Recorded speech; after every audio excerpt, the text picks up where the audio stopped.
बिहार में seat sharing को लेकर कांग्रेस और आरजेडी में बैठक हुई। नतीजा क्या निकला? बाबा जी का ठुल्लू। जी हां, कांग्रेस और आम आदमी पार्टी के बीच भी सीट शेयरिंग पर चर्चा हुई। नतीजा क्या निकला? वही बाबा जी का ठुल्लू। आज महाराष्ट्र में भी सीट शेयरिंग पर चर्चा हुई, लेकिन नतीजा वही बाबा जी का ठुल्लू। जानते हैं क्यों?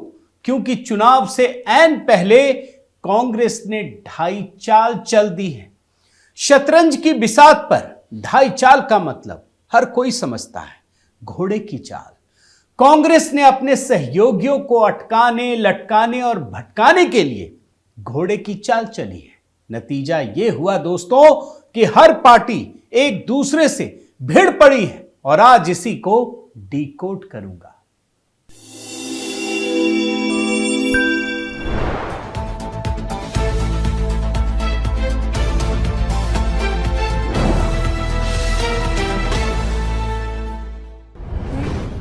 साथियों नमस्कार, मैं हरिश्चंद्र बर्णवाल। इंडी अलायंस की पार्टियां जहां अपनी अपनी तरफ से सीटों की संख्या का दावा ठोक रही है, उसी बीच एक सबसे बड़ी खबर यह है कि कांग्रेस अध्यक्ष मल्लिकार्जुन खड़गे ने कहा है कि इंडी अलायंस की पार्टियों से जुड़े सभी मुद्दों पर निर्णय 10 से 15 दिनों के बाद होने वाली बैठक में लिया जाएगा। 10 से 15 दिन बाद। मजेदार बात यह है कि एक तरफ इंडी अलायंस की पार्टियां सीट शेयरिंग और संयोजक पद पर नियुक्ति का निर्णय जल्दी से जल्दी चाहती है, तो कांग्रेस अध्यक्ष ने घोड़े की चाल चलते हुए यह बताया कि ये सारे फैसले 10-15 दिन बाद लिए जाएंगे। अब इस बयान से दोस्तों पूरे इंडी अलायंस में एक कंफ्यूजन की स्थिति बन गई है। कांग्रेस पार्टी को छोड़कर हर पार्टी के लोकसभा चुनाव की रणनीति इंडी अलायंस के इन्हीं निर्णयों पर निर्भर कर रही है। आप समझ लीजिए, आप एक एक करके सबको देख लीजिए। लेकिन खास बात यह है कि कांग्रेस ने जहां अपने गठबंधन के साथी दलों को कंफ्यूज कर रखा है, तो दूसरी तरफ वो खुद लोकसभा चुनाव से जुड़े सभी महत्वपूर्ण मुद्दों पर फैसले लेने में जुटी है और अपनी रणनीति को अमली जामा पहना रही है। अब आप बीते एकाध दिनों की घटनाक्रम को देखें तो आपको पता चलेगा कि कांग्रेस अध्यक्ष मल्लिकार्जुन खड़गे ने बाकियों के लिए तो 10-15 दिन टाल दिए, लेकिन कांग्रेस के लिए फटाफट फैसले लिए जा रहे हैं। अब देखिए ना, कांग्रेस ने देश की सभी 543 लोकसभा सीटों के लिए ऑब्जर्वर नियुक्ति करने की न केवल घोषणा की, बल्कि इनमें से 539 ऑब्जर्वर्स की लिस्ट भी जारी कर दी है, जबकि बाकी बचे हुए 4 ऑब्जर्वर की लिस्ट भी जल्दी ही जारी करने वाली है। यही नहीं, 539 संयोजकों की नियुक्ति के साथ साथ कांग्रेस ने 5 स्क्रीनिंग कमेटी की भी घोषणा कर दी है, जो हर लोकसभा सीटों के लिए उम्मीदवारों का चयन करेगी। आप देख रहे हैं क्या कुछ हो रहा है। सभी 539 सीटों पर अपनी स्थिति को मजबूत करने के लिए ऑब्जर्वर की नियुक्ति के साथ साथ कांग्रेस ने 8 राज्यों में क्षेत्रीय दलों से गठबंधन करने के लिए चुनाव समितियों का भी गठन कर दिया है और इन समितियों का गठन पार्टी के अंदर हर राज्य में पार्टी इकाइयों से बात करने के बाद किया गया है। अब ये चुनाव समितियां क्या क्या करेंगी ये भी समझ लीजिए।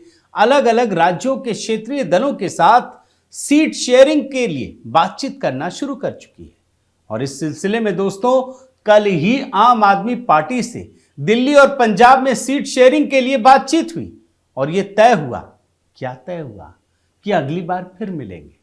मतलब मुलाकात किया इन लोगों ने और यह तय किया कि अगली बार फिर मिलेंगे।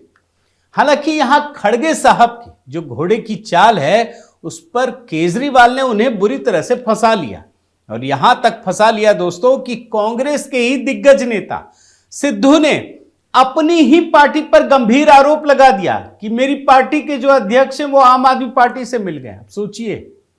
और इतना ही नहीं, केजरीवाल ने कांग्रेस से बातचीत से ठीक एक दिन पहले ही गुजरात में कांग्रेस के खिलाफ गुजरात के भरूच से अपने उम्मीदवार चैतर वैसावा के नाम की घोषणा कर दी है। बताइए, बातचीत एक दिन बाद होनी है, पहले ही अपने उम्मीदवार की घोषणा कर दी। और ये जो भरूच इलाका है, आप समझिए कितना महत्वपूर्ण है कांग्रेस के लिए। कांग्रेस के बहुचर्चित नेता अहमद पटेल का ये गढ़ माना जाता रहा है और कहा जाता है कि यहां से उनकी बेटी लड़ने का मन बना रही है। लेकिन कांग्रेस के खिलाफ अपने उम्मीदवार की घोषणा करके केजरीवाल ने कांग्रेस को यह बता दिया है कि लोकसभा के लिए उनकी अपनी रणनीति है, जिसमें वो अपनी ताकत बढ़ाने के लिए कांग्रेस से कोई समझौता नहीं करेंगे। वैसे कांग्रेस जिस तरह से दोस्तों इंडिया अलायंस की पार्टियों को छोड़कर अपनी पार्टी की लोकसभा चुनाव की रणनीति पर काम कर रही है, उससे इंडिया अलायंस की पार्टियों को एक साथ लाने वाले नीतीश कुमार और उनकी पार्टी जेडीयू को कंफ्यूज कर दिया है, एक कंफ्यूजिंग स्थिति में ला दी। आप सोचिए कि बिहार में सीट शेयरिंग को लेकर बात हो रही है और उसमें जेडीयू है ही नहीं। आप सोचिए, 2 दिन पहले बातचीत हुई। और यही नहीं, यह भी सबको पता है दोस्तों कि नीतीश कुमार इंडिया अलायंस के संयोजक बनकर कांग्रेस और क्षेत्रीय दलों के बीच हो रही सीट शेयरिंग की बातचीत में चौधरी बनना चाहते थे, लेकिन बिहार की ही सीट शेयरिंग के मुद्दे पर वो बाहर हैं। आप सोचिए, दरअसल कांग्रेस ने इन सभी मुद्दों पर दोस्तों निर्णय को टाल करके वास्तव में नीतीश कुमार को कंफ्यूज कर दिया है और इसे जेडीयू के प्रवक्ता केसी त्यागी इंडिया अलायंस का कंफ्यूजन बता रहे हैं। आप सोचिए, और यही नहीं, इंडिया अलायंस की पार्टियों को लग रहा है कि कांग्रेस एक तो सीट शेयरिंग की बातचीत पूरे गठबंधन के साथ नहीं कर रही है और दूसरे राहुल गांधी की भारत जोड़ो न्याय यात्रा, यह कार्यक्रम जो घोषित किया गया है, यह तो इंडिया अलायंस का है नहीं, सिर्फ कांग्रेस पार्टी का है। यानी इससे भी कंफ्यूजन पैदा हो गया है कि कांग्रेस आखिर में चाहती क्या है। ये पूरा एकदम गड्ढमड वाली स्थिति है।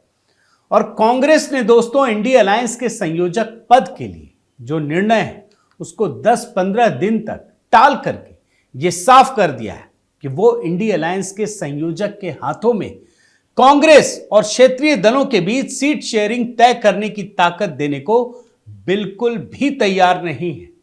जिन 8 राज्यों में कांग्रेस को सीट शेयरिंग का निर्णय लेना है, उसे करने का अधिकार सिर्फ कांग्रेस की चुनाव समिति के पास ही होगा, यह तय कर दिया गया है। और कांग्रेस ने यह जता दिया है कि इंडिया अलायंस की पार्टियों के जरिए वो अपनी सत्ता का रास्ता तैयार कर रही है। इसलिए कांग्रेस ने लोकसभा चुनाव की रणनीति के हिसाब से अपने निर्णय लेने शुरू कर दिए हैं। इसमें कांग्रेस ने लोकसभा के लिए, बड़े ध्यान से सुनिए, मैं कुछ तथ्य रख रहा हूं, वॉर रूम और प्रचार समिति भी बना दिया है। जबकि इंडिया अलायंस, इसकी बैठक बता रहा हूं जुलाई 2023 में हुई थी बेंगलुरु में, उसमें यह घोषणा कर दी गई थी कि इंडिया अलायंस की तरफ से वॉर रूम और प्रचार समिति का गठन जल्द से जल्द किया जाएगा। हुआ क्या? नहीं हुआ। लेकिन कांग्रेस ने अपने लिए वॉर रूम और प्रचार समिति बना लिया, काम भी शुरू हो गया। और आपको याद रखना चाहिए दोस्तों कि इंडिया अलायंस के लिए जो वॉर रूम और प्रचार समिति बनाने की घोषणा की गई थी, वो खुद कोई और नहीं, कांग्रेस के अध्यक्ष मल्लिकार्जुन खड़गे ने कही थी बेंगलुरु की बैठक में। वो तो नहीं हुआ, कांग्रेस ने अपना बना लिया। अब आप उत्तर प्रदेश की भी कहानी देख लीजिए। कांग्रेस चाहती थी कि बीएसपी और एसपी दोनों साथ मिलकर चुनाव लड़े, लेकिन हुआ क्या? मायावती ने समाजवादी पार्टी को दलित विरोधी बताते हुए गेस्ट हाउस कांड की याद दिलाई और कहा कि समाजवादी पार्टी ने ही ये पीटा था, सारे कांड किए थे। वहीं समाजवादी पार्टी दोस्तों कांग्रेस के साथ सीट शेयरिंग करने को तो तैयार है, लेकिन गठबंधन के लिए सिर्फ 15 सीट देने को तैयार है। जबकि कांग्रेस एक नई मांग लेकर बैठी है कि 2009 में हम 21 सीटों पर जीते थे, तो हमको 21 सीट चाहिए। अब देखिए कितना मतलब कॉन्ट्राडिक्शंस है। इसी तरीके से आप महाराष्ट्र में आइए।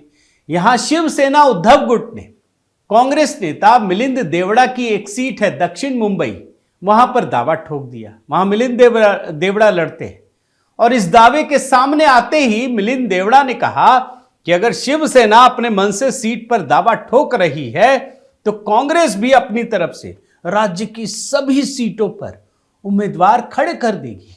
अब देखिए हो क्या रहा है। और इतना ही नहीं, शिवसेना उद्धव गुट ने 23 सीटों पर लड़ने और एनसीपी ने 22 सीटों पर चुनाव लड़ने का अपना दावा ठोका है। यानी कांग्रेस को कितना मिलेगा? सिर्फ 3 सीट।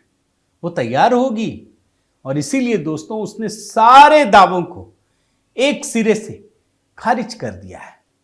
यानी कुल मिलाकर इंडी अलायंस जहां से चली थी वहीं जाकर पहुंच गई है और अब कांग्रेस ने 10-15 दिन इंतजार करने की बात कही है। यानी करते रहिए, इसीलिए मैंने उसको घोड़े की चाल बताया था। तो कुल मिलाकर साथियों, कांग्रेस ने इंडी अलायंस की पार्टियों को यह साफ कर दिया है कि कांग्रेस ही इस गठबंधन में सर्वे सर्वा है और जो वो चाहेगी वैसा ही गठबंधन की पार्टियों को करना पड़ेगा। अब इसमें केजरीवाल लंगड़ी मारने की कोशिश में जुटे हैं तो नीतीश कुमार नाराज फूफा बन गए हैं और बाकी पार्टियों की भी स्थिति कमोबेश ऐसी ही है। दरअसल एक बात कहूं, जब किसी काम में स्वार्थ हावी होता है तो उसके परिणाम ऐसे ही आते हैं जो आज इंडी अलायंस में देखने को मिल रहा है। बहुत बहुत धन्यवाद।